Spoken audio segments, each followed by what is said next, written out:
Halo, kita akan membahas mengenai toxic parenting di Intan's Rooms kali ini. Jadi berdasarkan data lumayan ngagetin ya, karena dari hasil survei Badan Pusat Statistik atau BPS, sebanyak 14,29% anak dan remaja usia di bawah 18 tahun mengalami kekerasan fisik oleh orang tua kandungnya sendiri.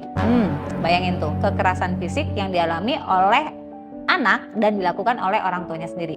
Sejatinya orang tua kan harusnya melindungi ya, tapi di beberapa kasus justru yang menjadi pelaku toksik ini adalah orang tuanya. Nah, toxic parenting ini biasanya karena pola asuh yang mengacu pada hal-hal yang tidak baik. Misalnya orang tua sering berkata kasar, orang tua memberikan fisik yang kasar kepada anak gitu ya. Dan orang tua sering sekali melabel anak.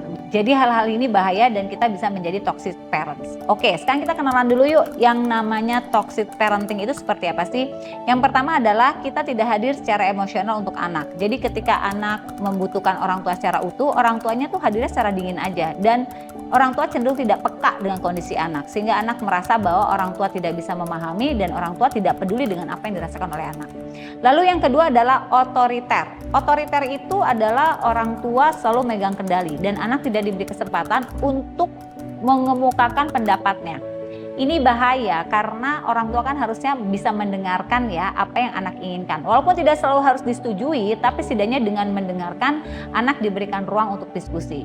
Tapi buat orang tua yang otoriter biasanya tidak ada ruang diskusi karena semua yang terbaik dan terbenar hanyalah dari orang tua. Sehingga anak tidak diberikan ruang untuk berdiskusi. Yang ketiga adalah orang tua selalu mengkritik anak tanpa memberikan solusi. Nah ini bahaya karena secara psikis anak tergerus gitu loh. Tiap apa-apa yang dilakukan salah, apa-apa yang dilakukan mendapatkan kritis dari orang tuanya. Apa-apa yang dilakukan salah, tapi orang tua tidak memberikan bagaimana cara menyelesaikannya. Nah ini akan memberikan kesehatan mental anak menjadi tidak baik sehingga anak menjadi mental illness karena perilaku dari orang tuanya. Yang keempat adalah tidak memberikan atau menetapkan batasan secara jelas. Jadi orang tua rulesnya juga nggak clear sehingga anak nggak tahu nih kapan dia boleh berkomunikasi, kapan dia benar, kapan dia salah, atau apa yang dilakukan sama dia sudah benar atau enggak. Jadi kurang tepatnya batasan atau aturan membuat anak confused. Sehingga akhirnya orang tua juga merasa anak nggak memahami keinginan orang tua. Jadi yang terjadi adalah orang tua selalu ngomel, sementara anak nggak pernah tahu kesalahannya apa. Kan sejatinya kalau anak salah harusnya dikasih tahu, kemudian dikasih tahu lagi yang benarnya seperti apa. Kalau ini enggak, karena aturannya yang tidak clear atau abu-abu sehingga anak nggak pernah tahu bagaimana cara memperbaikinya. Nah, ini bahaya banget ya. Dan mungkin yang harus menyadari pertama kali adalah kita, orang tuanya ya. Karena kesadaran kita ini adalah yang akan merubah pola asuh kepada anak kita. Jangan sampai kita menjadi salah satu orang tua yang toxic parents ya. Jadi usahakan kita menyadari dulu. Tentu cara menyadarinya ada beberapa langkah. Yang pertama adalah sadari dengan penuh bahwa apa yang sudah kita lakukan salah. Artinya gini. Oh, saya tuh sering ngomelin anak ya. Oh, saya tuh sering pukul anak ya. Oh, saya sering melabel anak ya. Saya sering mengkritis anak gitu. Mengkritisi anak tanpa memberikan solusi. Kesadaran-kesadaran itu menyebabkan kita tumbuh kesadaran. Karena apa? Karena kita tahu yang kita lakukan salah. Biasanya orang kalau udah timbul kesadaran melakukan sebuah kesalahan, dia akan memperbaiki. Kalau kita nggak timbul rasa kesadaran bahwa kita ini salah, maka kita tidak akan pernah memperbaiki pola asuh yang salah. Jadi ini penting banget. Yang kedua, belajar bagaimana caranya menjadi orang tua yang baik.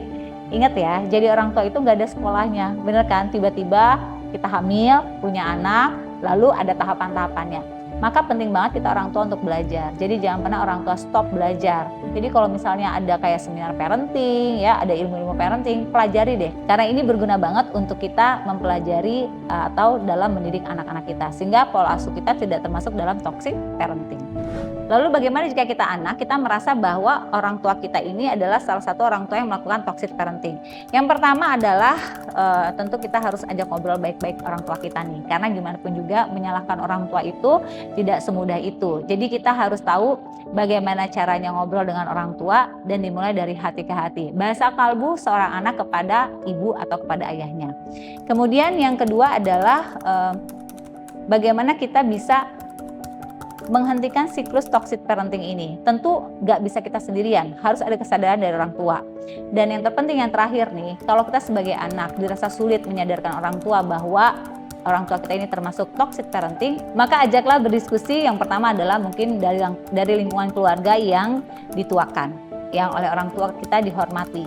Jika tidak ada, baru bawa ke psikolog atau psikiater. Tapi tentunya membawa kepada psikolog psikiater ini nggak mudah ya, karena kan orang tua biasanya sulitlah dibawa ke para ahlinya. Saran saya yang paling penting adalah bagaimana anak bisa berbicara dari hati ke hati kepada orang tuanya sehingga orang tua bisa menjadi orang tua terbaik.